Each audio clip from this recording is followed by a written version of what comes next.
Assalamualaikum Ustadz. Yang saya tahu kan sekarang bulan Zulkodah ya. Setahu saya juga bulan Zulkodah itu bulan haram Ustadz. Apa sih yang dimaksud dengan bulan haram Ustadz? Waalaikumsalam warahmatullahi wabarakatuh.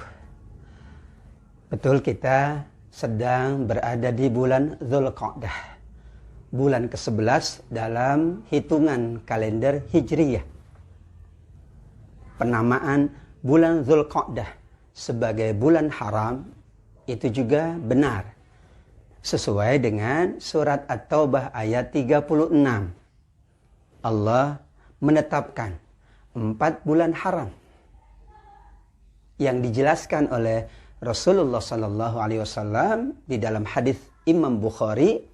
4 bulan haram itu adalah bulan Zulqa'dah, ini bulan pertama dari 4 bulan haram.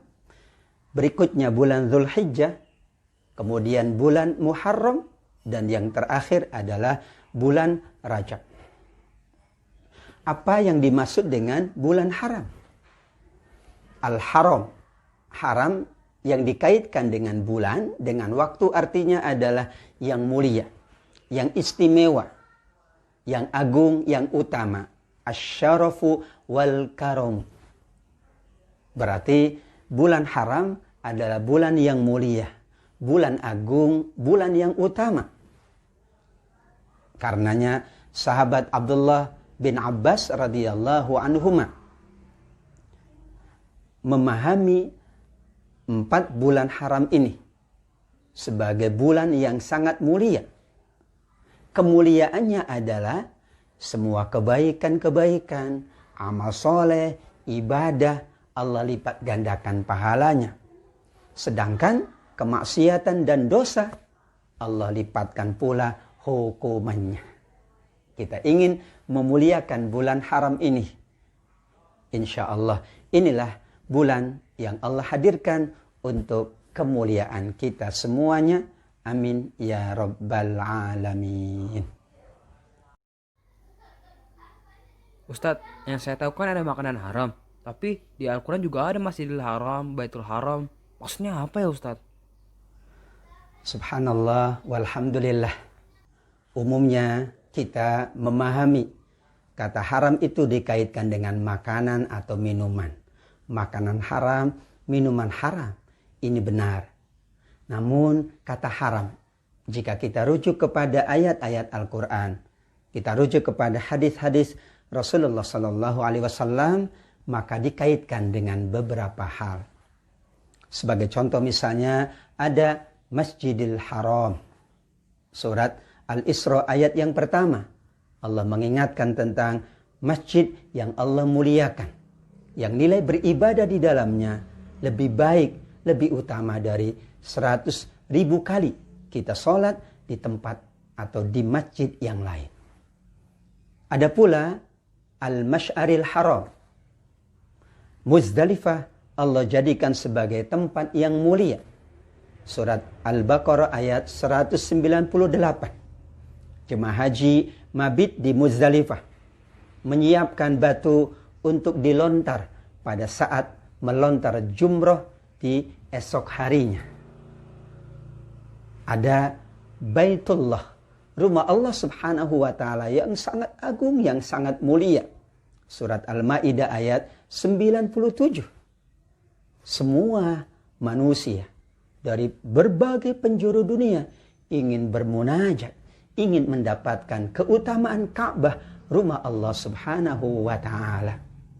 Ada pula wanita-wanita yang diharamkan untuk dinikahi oleh seseorang sesuai petunjuk surat An-Nisa ayat 23 dan ayat 24 yang kita kenal dengan istilah mahram, wanita yang haram untuk dinikahi. Saat mereka yang menunaikan ibadah umroh dan yang menunaikan ibadah haji, mereka mengenakan kain ihram atau kain haram, maka diharamkan beberapa hal yang awalnya boleh karena memuliakan manasik yang sedang dijalankan.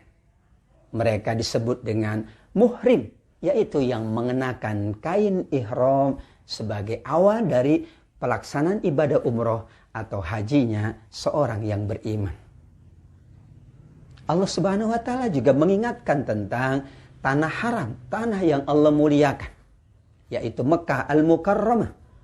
Di surat Ibrahim ayat 37, Allah menggambarkan bagaimana Nabiullah Ibrahim menempatkan keluarganya, anak keturunannya di lembah yang sangat tandus di samping Baitullah.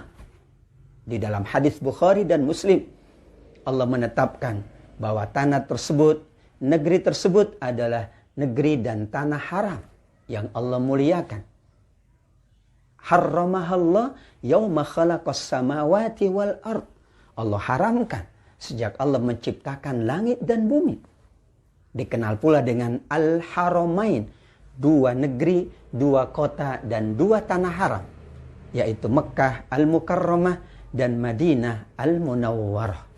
Sehingga kata haram ini merupakan kata yang mencakup berbagai hal.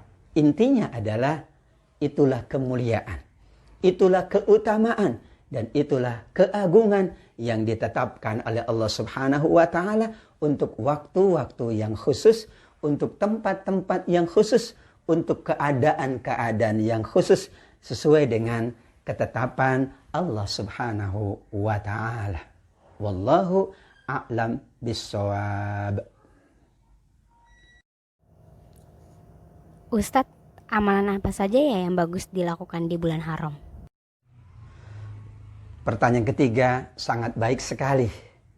Karena setelah kita memahami dan memaknai bulan haram, kita ingin memaksimalkan, memuliakan bulan haram ini. Apa saja amal yang baik untuk kita amalkan di sepanjang bulan haram ini.